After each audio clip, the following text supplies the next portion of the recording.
There is some hope that Cam Bynum will join us sometime during this segment or the next. We'll keep you posted on his schedule. Vikings schedule, of course, changed because they're back in action on Thursday night. You heard in that promo, we have been flexed.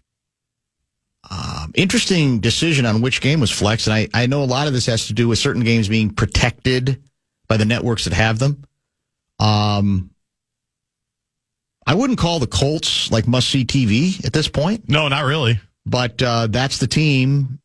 Is that game here or there? I don't even remember. It's here. Yep. So that's going to be a Sunday night game. That'll be our first game back after the sort of mini bye we get after Thursday night, correct? That's right. It's the next game after this one. Okay, so Sunday night football. I was hoping for Monday night so we would be preempted again, but I'm greedy. And unfortunately, now you've got a 2-hour sermons on November 2nd. Or on November 3rd. That's right. I didn't even think of it that way. So you're giving back the hour. It's unless like I'm on my way savings. to Bloomington that week.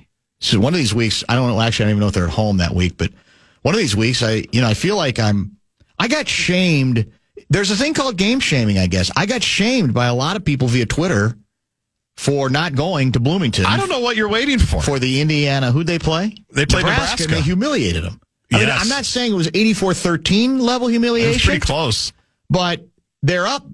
What was it, 56-7, and they take a knee, I think, on the Nebraska 20 to end the game. They could have scored. They could have broken 60. I don't know what you're waiting for. Well, there's a part of me at my advanced age that enjoys, I'm not good necessarily dealing with all of the machinations of, all right, you're there, but where are you going to be exactly? Because there's some people who actually are thinking that I'm going to be the celebrity guest picker, which is nice. This I'm talking about because ESPN Game Day is going to Bloomington for Saturday. Mellencamp can't do it every week. Yeah, Mark Cuban. I'm in awe of myself, but I wouldn't be probably in the top 50.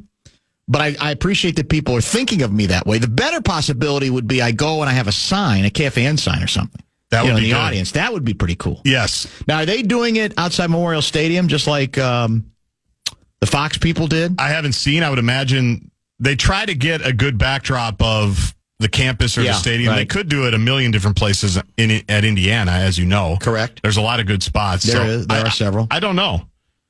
But I'd say enjoy it now because, Kurt Cignetti might be coaching the Seminoles next year. So you never know. He ain't going anywhere. I don't think he is, but he might. But he might.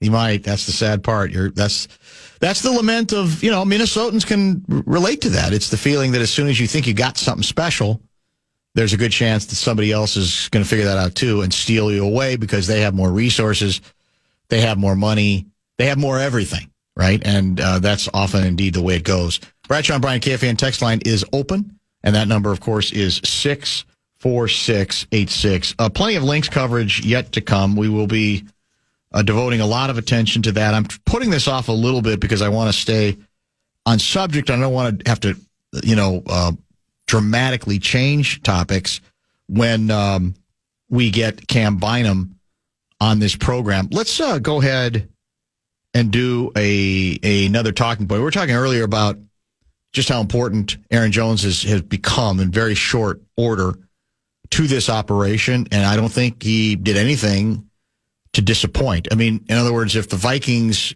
couldn't finish the job, I don't believe it was because Aaron Jones wasn't good enough or he was too injured. But on this day, if we are being, I guess, 100% honest, we'll have to extol the virtues of another running back, I should say, under a talking point that reads speed kills. Vikings 4 of 9 on third down. Aaron Jones in motion to the left. Darnold out of the shotgun. Sprints out to the right. Throws too high at the 40. Incomplete. And he had Jefferson. I just hit the wrong one. My bad. At about the... Sorry. We already relived that pain. It's number 2, speed kills. First down for the Lions from the Vikings 46. Tight end Brock Wright motions to the backfield. Straight eye. Handoff Gibbs. Gets room to the right side. Cuts it up to the 40 outside the number. Oh, he shakes on a Viking at the 30 and he's gone. 46-yard touchdown. And it was a masterpiece by Jahmyr Gibbs. That's the longest run of his career. And it's 10-6. Minnesota. Yeah, that's just not good enough by me. Coming down, one-on-one tackle, I have to play inside out and don't let them cut back on me, and I take full ownership on that play. Being a post safety, and those are plays that I make, and I take pride in being able to make those plays consistently. And I've done it before, and I know that next time it happens, my feet will be good, and I'm making that tackle. So that's 100% on me, letting them cut back and making it tough on everybody else chasing the ball. That's Cam Bynum, by the way. Second down. It's a toss to Jahmyr Gibbs, who weaves his way up the middle for a first down. Shakes a tackle at the 43. Gets across the 45. Jahmyr Gibbs to the 48-yard line for a burst of 14, silencing the crowd here in Minneapolis. First down. Isn't it? It's just crazy how they just don't throw the ball. Yeah. Right? They just continue to keep running the football, and you just have to be able to tackle Jahmyr Gibbs again. I'm surprised by him today, Paul. He's a great athlete. Very, very tough to tackle. I mean, they're not even going shotgun. They're just lining up and handing this thing off. Goff back to pass on first down. Swings it right flat. Gibbs uncovered to the 50, 45, 40. On the Viking sideline. Pushed out of bounds at the 36. Jahmyr Gibbs with a 16-yard catch and run. We didn't finish. I didn't finish. I got to do my job. Take down on the chin. I got to get the back on the end so they don't get a field goal range. So it's on me. I got to be better. Be on my technique, my assignment. So that was Jonathan Grenard taking responsibility for leaving Gibbs open in the flat. Those last two plays were on the game-winning field goal drive. Those are the plays that opened the door to giving the Lions a chance to get the late field goal to win it. And Gibbs is, I think most people knew he's good. He's healthier. But his speed yesterday and his vision, I thought, were exemplary. High level. And ultimately, he averaged, on 15 carries, 7.7 yards per carry. That includes the 45-yard touchdown. More generally, the Vikings, who've been very good against the run, did not let the Lions reach their average, which is about 60 to 65 yards. But they did give up 144. And again, the average per attempt, too high, 5.3 yards. So if that was the, irresistible force and movable object matchup going in, the Lions clearly won it on that front. And in fact, we do have Cam Bynum now joining us via the Connecticut Water Systems hotline. Cam, welcome back. Thanks for the time. And I know busy your schedule is all, crunched now and shortened. I was mentioning we were running a couple of Gibbs highlights. You're on the field with him. You owned up to the fake that he put on you on his touchdown run. He's fast, man. He's good. And I'm saying it, not having to actually, come close to actually tackling him. He looks like he is an incredibly explosive and gifted running back. Right.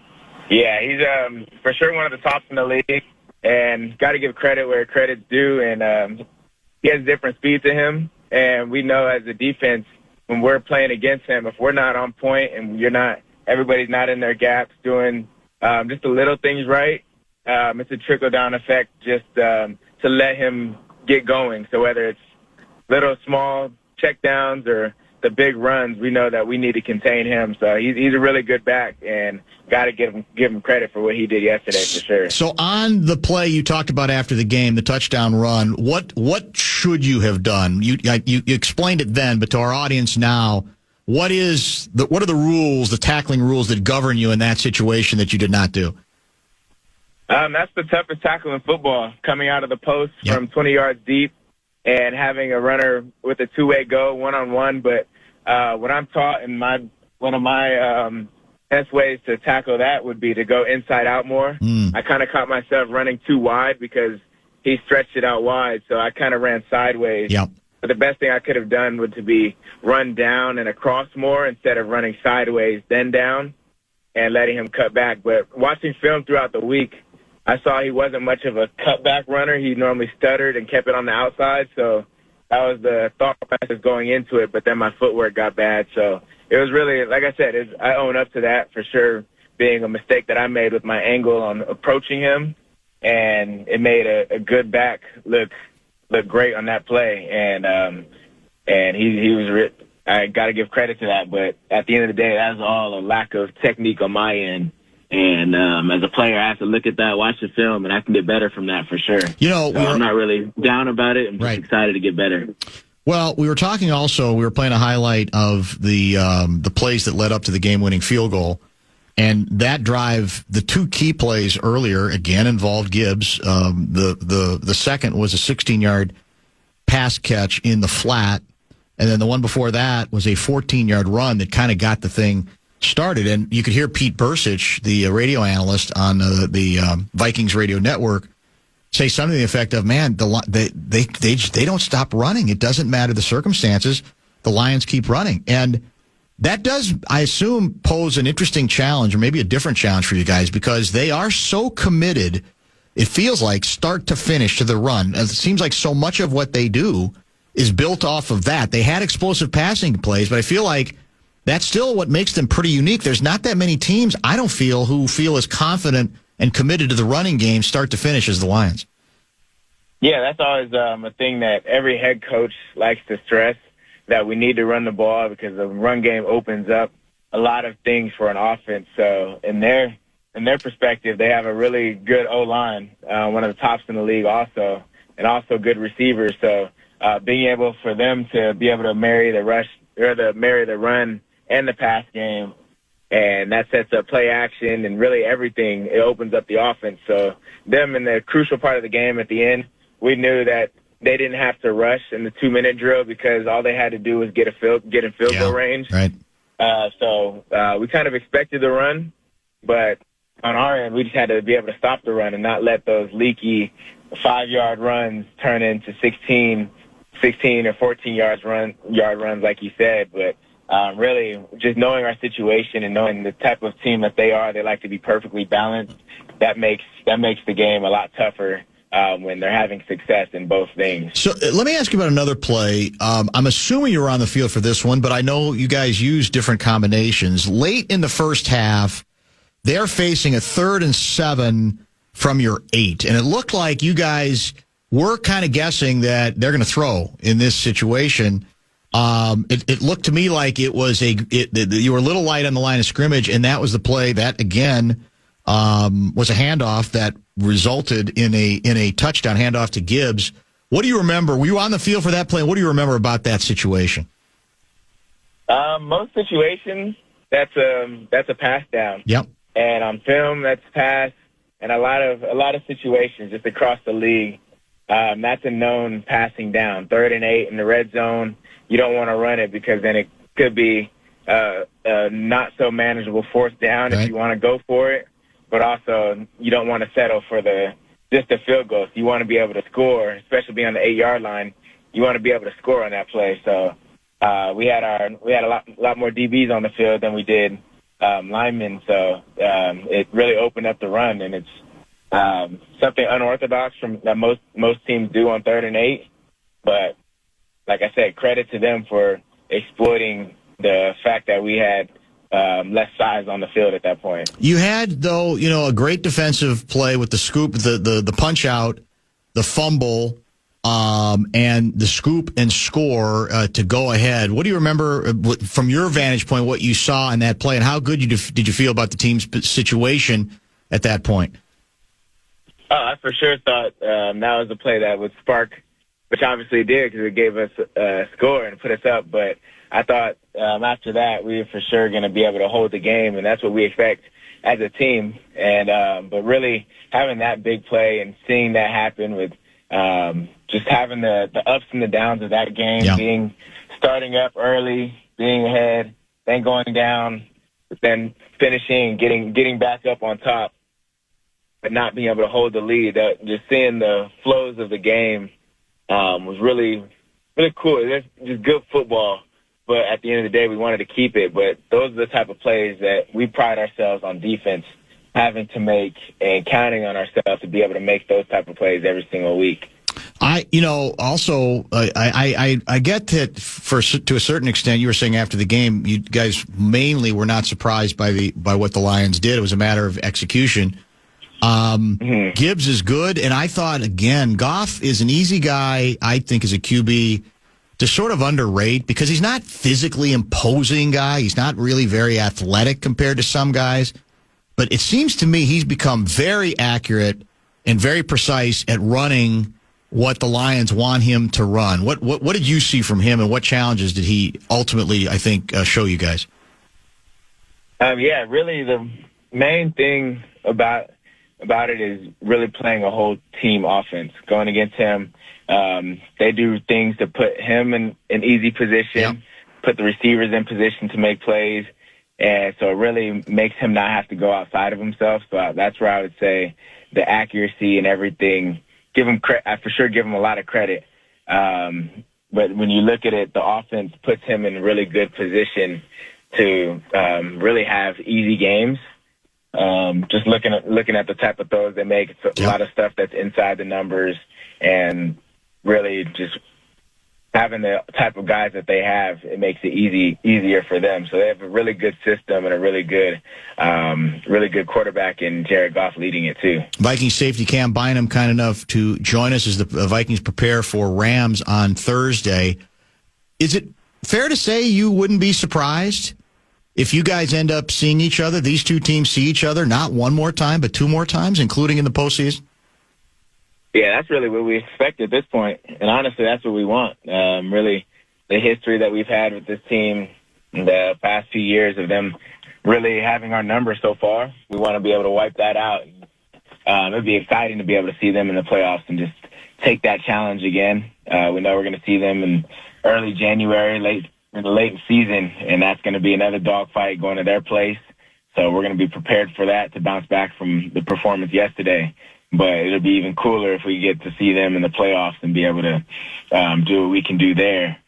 Just knowing that we want to compete against them, and we really want our give back from that game yesterday. What's the message from the coaches post game and even today coming off? You weren't, obviously, it's unlikely you're going to go undefeated. It's tough to go 17-0 in this league. It was a very close, competitive game. Goes right down to the wire. What was the message from the coaches? Really holding our standard. We knew that across the board, offense, defense, special teams, every single phase left plays out there and made mistakes that we shouldn't make, and mistakes that are in our hands to fix, whether it's tackling, whether it's leaky yards, whether it's a few busted coverages or a few self-inflicted penalties. Like, all that stuff added up to keep that team in the game, especially we had a fast start, being up 2 possessions, and we let them get up on us 2 possessions also. So really we knew what type of game it would have been, and we were prepared for it. We prepared well, but we knew that it wasn't enough, and that was really the whole message of what more can we do now. It's terrible that we lost our game because our standard was high. We see ourselves winning every single game, and just knowing that, okay, it didn't happen.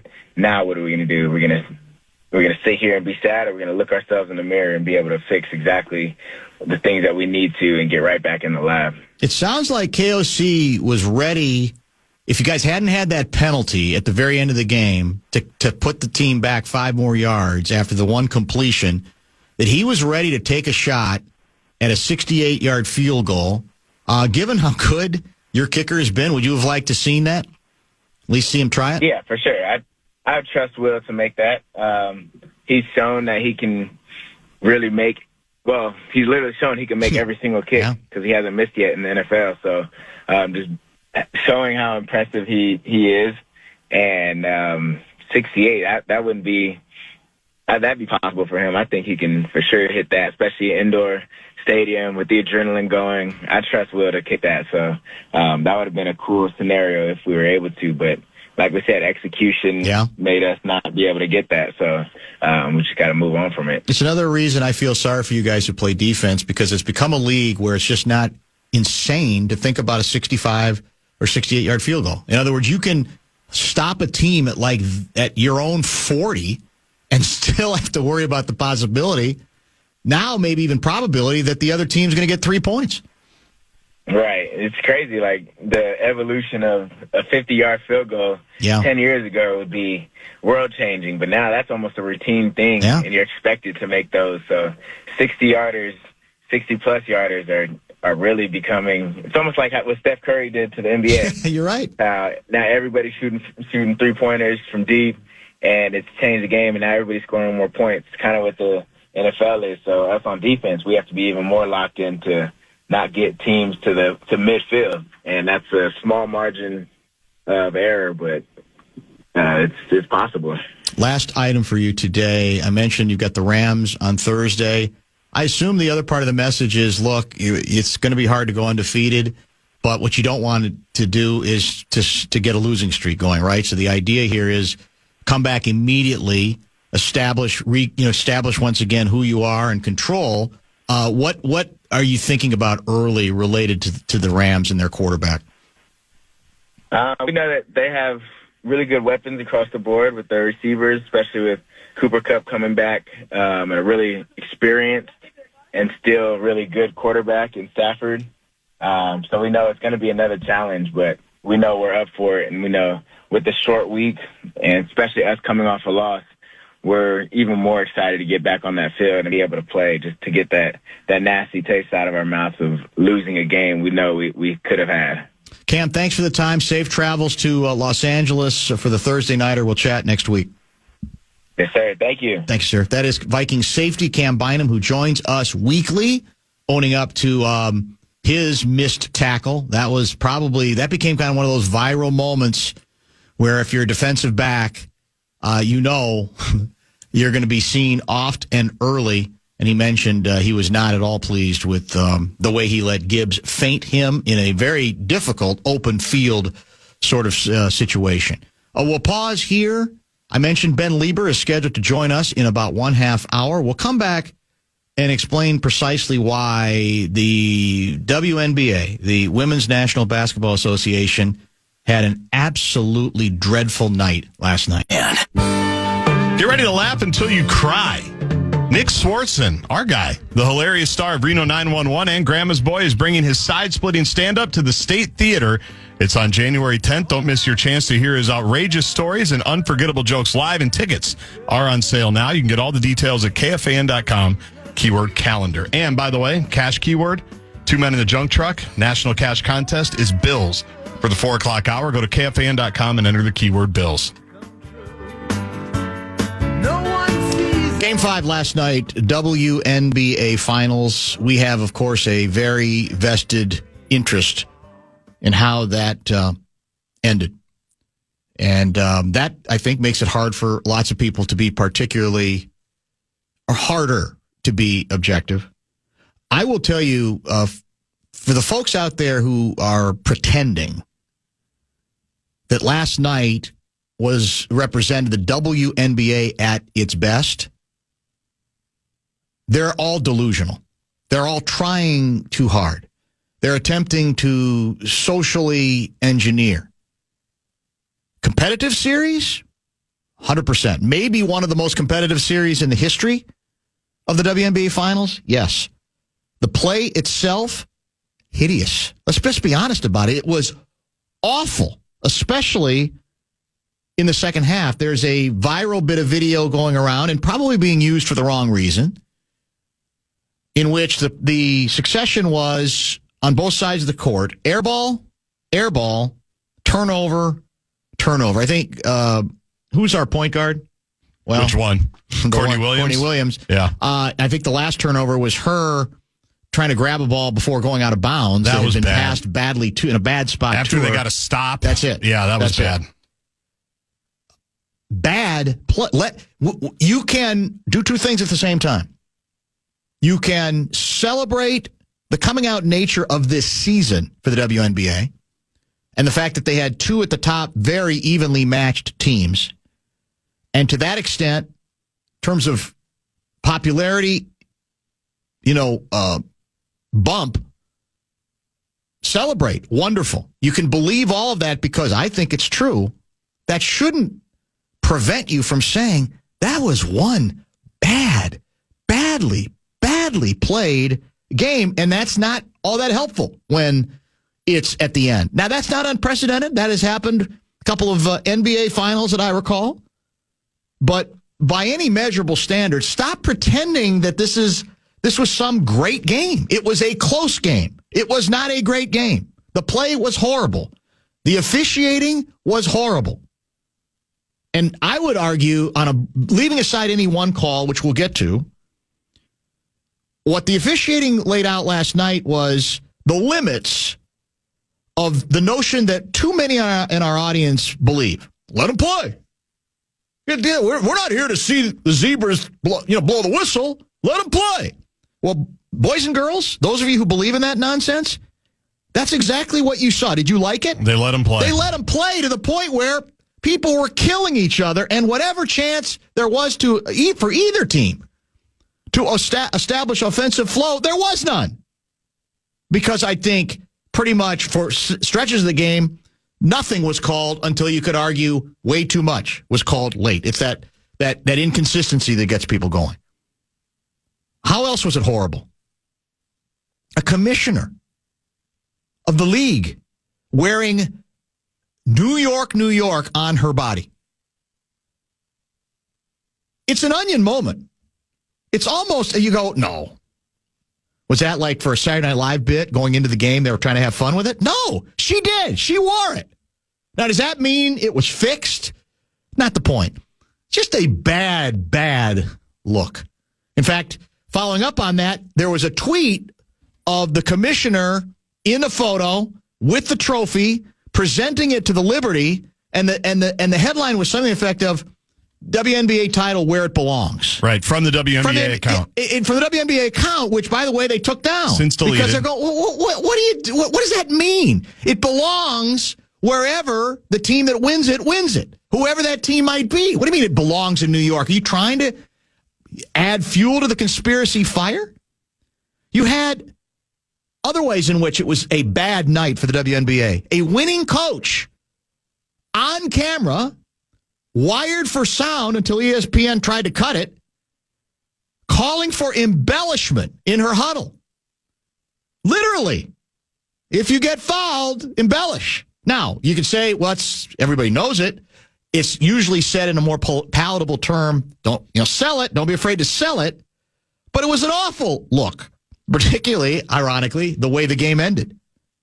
You had a losing coach who went on one of her famous or infamous rants that did not, in any meaningful way, shape, or form, acknowledge her own team's ineptitude had much to do with her team losing Game 5. Courtney Williams was 2 for 14, pulled on numerous occasions, was awful. And Heidemann wasn't much better. Exactly. But the desperation Reeve clearly had was she still felt, well, I got to go with Heidemann for a couple minutes until Heidemann would make a bad mistake, and then it would be, I got to put Courtney back in. Courtney Williams has been the story of the season in a lot of ways. She really has. She has been the straw that stirs the drink when it's going good. She just picked a bad time to have her worst game, but that can't be left out of the discussion if you want to just make it about the officials. You had Nafisa Collier, brilliant player, second in MVP, defensive player of the year. She is about to become she is now one of the stars of the league. She has a layup that could have put him up 4, and she just banks it off the backboard, clanks it. That has to be part of the discussion. In the overtime, the Lynx were 0 for 6 with 5 turnovers. The Lynx, in the last 25 minutes of the game, scored 28 points. 28 points. And then you add to that, when it comes to how sorry you really want to feel for the home team here, Stewart and Ionescu combine for 5 for 31 shooting. It's like the two of them became John Starks, the famous, I think his game wasn't his like 3 for 17 in the NBA Finals? Forgot about that, yeah. 5 for 31. That's almost impossible, and you don't beat them? Yes. Would I have made the call on the late foul? By the way, I'm still not sure that's traveling because of the battle. The challenge becomes, did she have control of the ball? And at what point did she have control of the ball? I think it was traveling. I think it's a little iffier than you, but I will say, would I have called the foul? Probably not, but that she was not, who was the defender, Smith? She was not vertical at one point, so that call is occasionally made. Would I have made it based on the way the two teams had been allowed to mug each other up until that point? No, I probably would not. I agree with the people who say, let's not.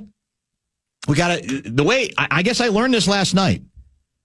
WNBA, when there's an appeal, a challenge, the referees on the ground make the call. They look at the play and they decide, do we overrule ourselves or not? And the NBA, I think it's a caucus. They look at it and say, sorry, Mendy Rudolph, you blew that call. We're changing it, right?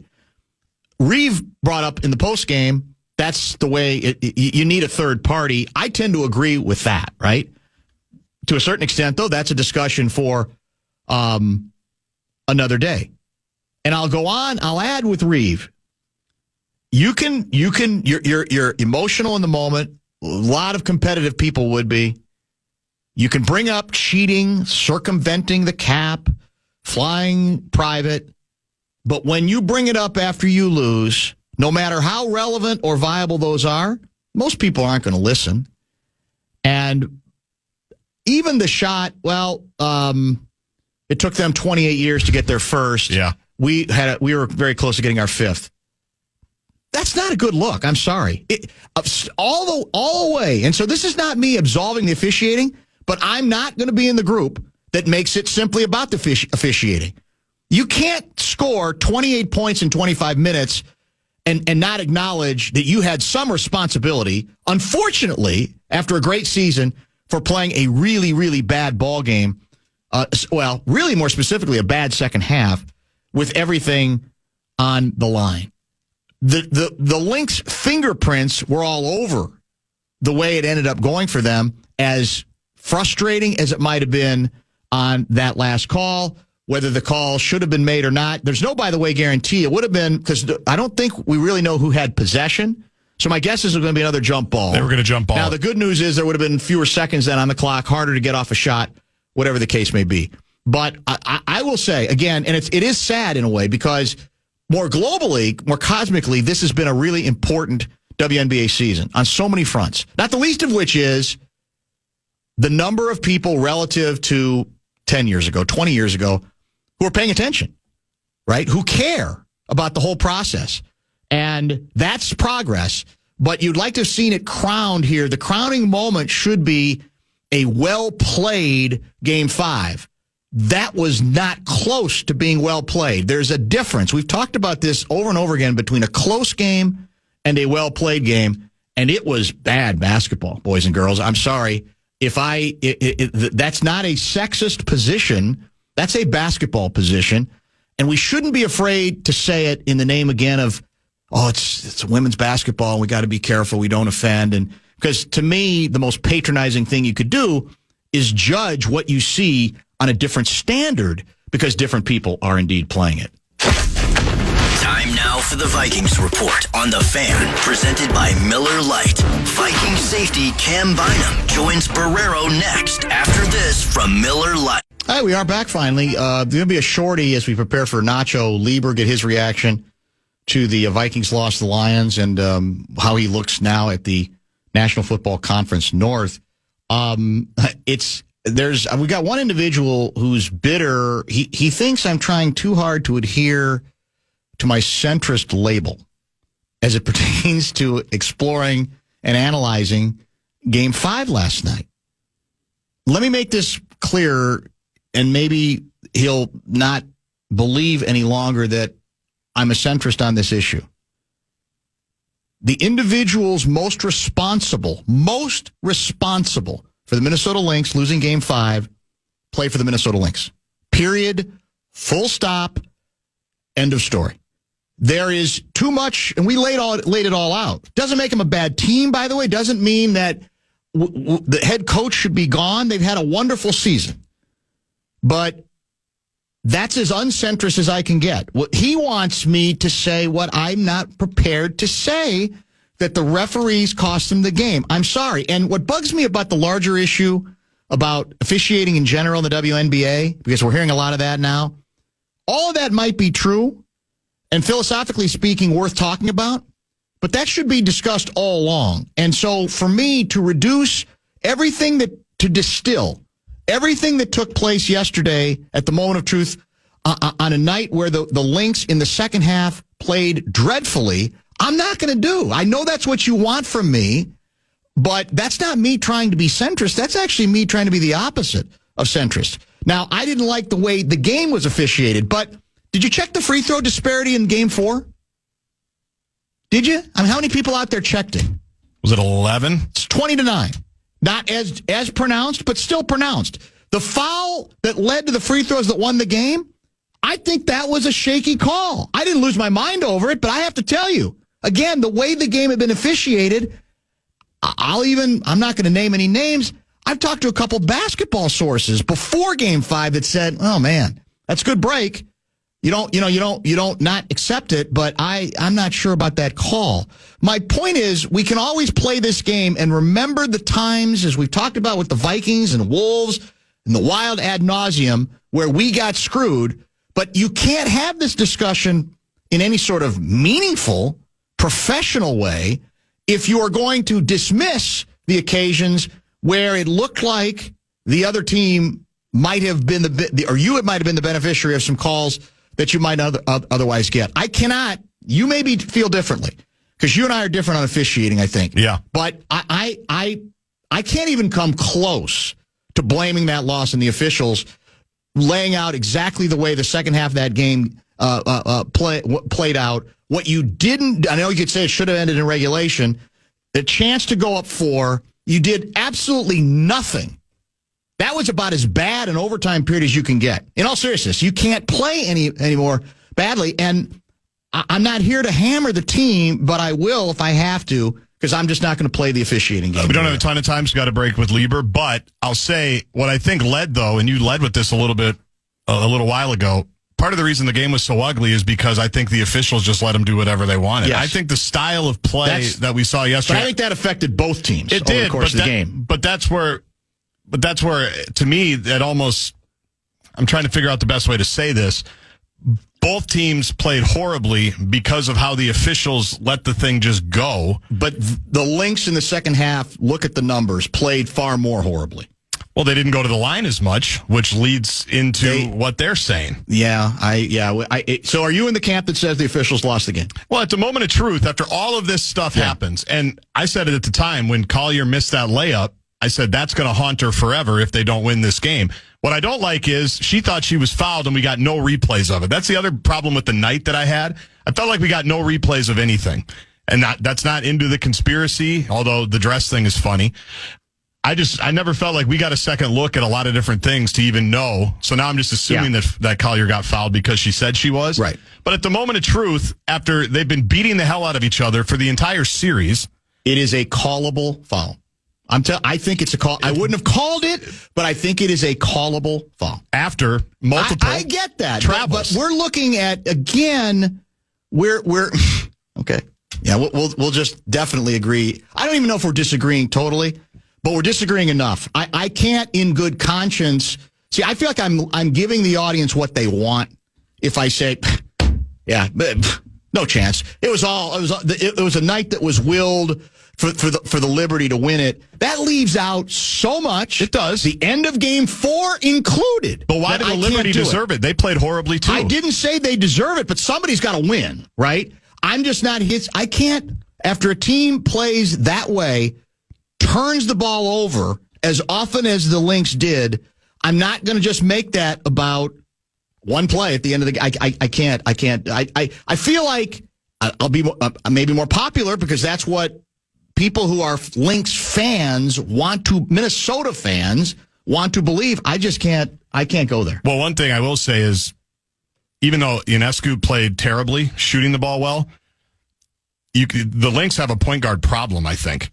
Yes. As great as Williams has been, we mentioned it a week ago, she single-handedly carried them a couple of times throughout this run, but it was obvious they had no way to just get into the offense. Like, those two guards were rattled last night. That killed them. And that's something they have to think about. Is this as good as Williams was all year? Yes.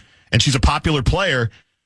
She was unplayable in the biggest game of the season. And that's something I'm sure they're thinking about, is we have to Yes. She They either have has to decide, be up for it. Was or that an outlier that where she just needs to have a little bit even, more experience with it? in that role? Because her emergence is why they were here. Correct. That's the difficult part. But I think they need another score myself. Yeah, I right. think that's compared to as badly as the Liberty shot. I still think that's our biggest disadvantage. We have different people who score on different nights, which sounds good, but I think there needs to be one more scorer on a regular basis. We are late. Nacho Lieber is coming up next.